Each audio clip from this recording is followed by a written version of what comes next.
Dekabrın 17'sində Bakıda və Abşeronda hava dəyişkən buludlu olacaq, tutulacaq.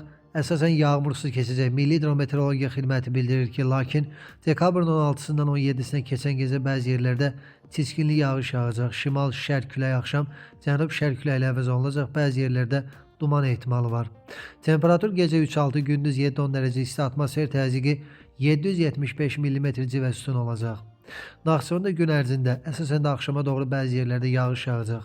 Havanın temperaturu 7-9 dərəcə isti olacaq.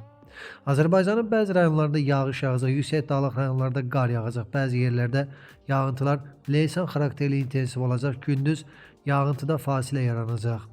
Mülayim şərq küləyi əsəcək. Temperatur gecə 1 dərəcə şaxtadan 4 dərəcəyə qədər isti, gündüz 7-10 dərəcə isti, dağlarda gecə 3-8 dərəcə şaxta, yüksək dağlıq ərazilərdə 10-14 dərəcə şaxta, gündüz 0-5 dərəcə şaxta olacaq. Gecə və səhər bəzi dağlıq ərazilərdə yolların buz bağlama ehtimalı var.